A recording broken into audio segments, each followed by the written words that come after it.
aí, estudante, tudo bem? Professor Jardel Souza, área de conhecimento, matemática e suas tecnologias. Bom, estamos iniciando mais um conteúdo semanal e estamos trabalhando aí o nosso livro de número 6. O conteúdo desta semana, ele se inicia lá na página 55. Abra seu livro e vamos dar início ao nosso estudo da nossa área de conhecimento. Vamos lá? Bom, eu estou abrindo aqui na plataforma Plural. Então, olha só. Nosso estudo começa aqui na página 55. Deixa eu ampliar aqui a minha tela. E estamos trabalhando agora o capítulo 3. Olha que legal! Vamos falar um pouco sobre acréscimos e descontos sucessivos. Essa ideia do capítulo 3, ela é muito comum. O trabalho de trabalhar a matemática financeira agora com juros compostos. No capítulo 2 nós estudamos um pouquinho aí a respeito do juros simples, com algumas aplicações, tendo como referência a função do primeiro grau. Tivemos também aí uma base de referência também com as progressões aritméticas. E dentro deste conteúdo do capítulo 3, nós vamos ter como base a função exponencial. Então, é um conteúdo que nós já estudamos lá no primeiro bimestre. Eu espero que você aí, estudante, tenha conseguido, assim, realizar todas as atividades do livro, que não tenha ficado nenhuma dúvida ao respeito do conteúdo de exponencial, pois ele vai ser de grande necessidade agora neste conteúdo da página 56 em diante, 55, perdão, sobre o capítulo 3, com a ideia de acréscimos e descontos sucessivos. As competências que são trabalhadas, competências C2 e C6, e as habilidades deste capítulo que estão em evidência são a habilidade 16, a habilidade 32, a habilidade 33 e a habilidade 34. Como estudante, eu recomendo que você volte até ao início do capítulo do livro, ou seja, ao início do livro, e veja que lá nas primeiras páginas está descrito todas as habilidades e competências que o livro está trabalhando. Então, veja, volte, releia e analise quais são as habilidades, olha só, que estão sendo destacadas aqui, que vão ser trabalhadas neste capítulo. Sem mais delongas, vamos falar um pouco a respeito aí do que é mais comum ao se falar a respeito aí de acréscimos e descontos sucessivos. E aí ele passa aqui a ideia do filme Quem Quer Ser um Milionário.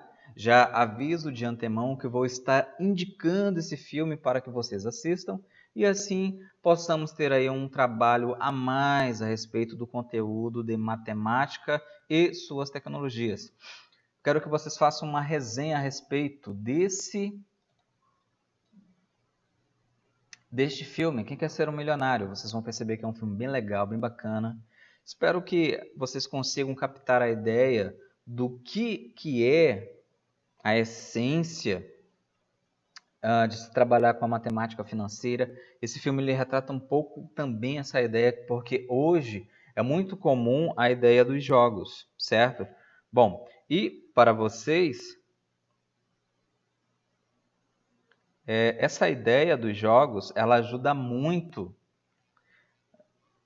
a respeito da matemática financeira. Por que, professor Jogos? Perceba o seguinte, o que o filme retrata é um pouco a respeito aí dos jogos de azar, certo? E é claro que a casa ela nunca perde, tecnicamente, um valor significativo. Então, nós temos aí hoje o que é comum e temos aí uma tributação em cima, é claro, Mega Sena, Quina, temos também aí o jogo do bicho. Então esse filme retrata um pouco essa ideia a respeito dos jogos e como que a matemática financeira influencia nessa ideia, tá? Então olha só, perceba o seguinte, a matemática financeira desse nosso estudo, ele vai trabalhar a ideia de juros compostos. Então olha só, no primeiro mês, temos aqui um capital, ele tem aqui uma definição. Em regime de juros simples estudado no capítulo anterior, podemos perceber que os juros são calculados em relação a alguma unidade de tempo. E esse valor é sempre contabilizado sobre o capital contratado ou capital inicial. O que isso quer te dizer? Gente, perceba o seguinte, imagina que a gente tem aqui, ó, R$1.000 para serem investidos. A cada mês, deverão ser pagos juros no valor de R$50, conforme o quadro. Então, ou seja, a cada mês é adicionado aí juros com um valor já fixo. Então, no caso, o primeiro mês, faço o investimento.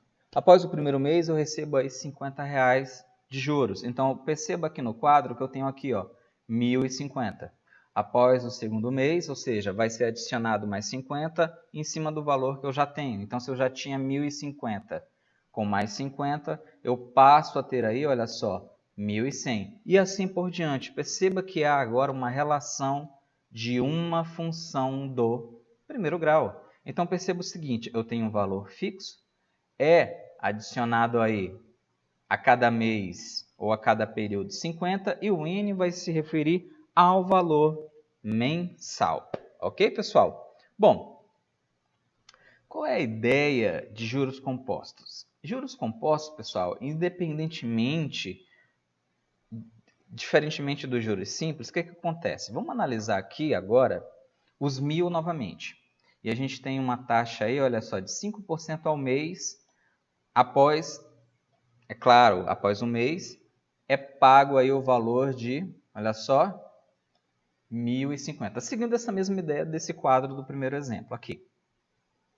Só que, no segundo mês, em vez de ser somado 1.050, ou seja, a taxa de juros, no caso aqui, ó, 5%, em vez dela ser calculada em cima dos 1.000, nos juros compostos é o contrário, ela vai ser calculada em cima do montante já resultante. Então, vai ser calculada em cima dos 1.050.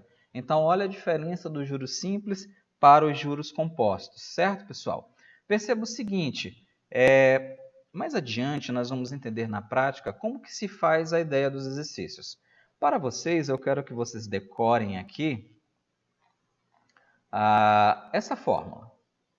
O que essa fórmula traz aí? A fórmula dos juros compostos. Não é que eu quero que vocês decorem, eu quero que vocês comecem a trabalhar mais essa fórmula.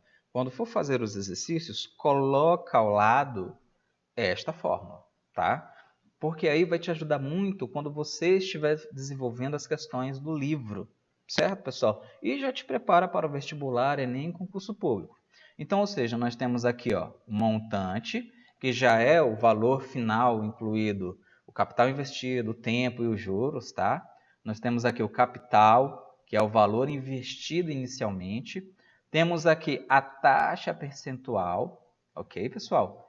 E o Tzinho pequenininho aqui no cantinho superior direito, ele é o tempo, é o tempo, tá? Então, perceba o seguinte, no juros simples, o que nós tínhamos? O que eram os juros, na verdade? Deixa eu apagar aqui, vamos lá. O que eram os juros? Era o capital vezes a taxa vezes o tempo. Isso, juros simples. Nos juros compostos, perceba o seguinte, houve uma mudança aí na organização desses valores. Então, perceba, o Tzinho agora, em vez de estar multiplicando a taxa e o capital, agora ele vai passar a ser um fator exponencial. Então, perceba, ele passou a ser um Tzinho pequenininho lá no canto superior direito. Então, perceba, só para vocês terem uma ideia, a referência ou a função exponencial crescente, ela já te indica quando você está trabalhando aí a matemática financeira, especificamente juros compostos. Espero que vocês tenham conseguido entender toda a explicação desse conteúdo. Nós vamos mais à frente ter alguns exercícios resolvidos.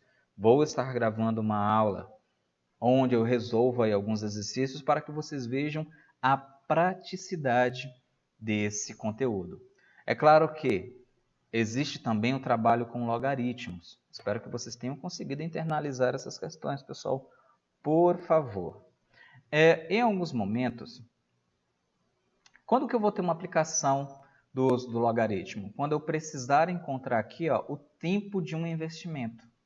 Ou seja, eu tenho um montante, tenho um capital, tenho uma taxa, mas para que eu consiga determinar qual foi o tempo de aplicação que me resultou naquele montante, eu vou trabalhar, olha só aqui, gente, logaritmo.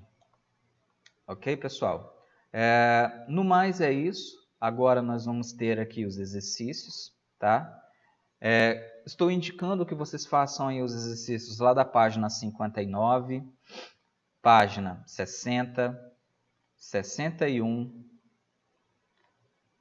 até a 62, aí vocês percebam que vai parar bem aqui, ó. Tá? Até aqui. Pois, mais à frente eu vou fazer a explicação desse conteúdo sobre pagamentos antecipados no regime composto. Vou falar um pouco sobre clonagem de cartões de crédito, que é algo bem comum, tá? E vou estar agora fazendo uma gravação da resolução de alguns exercícios para vocês, tá? No mais é isso. Bons estudos e até o próximo encontro. Tchau, pessoal!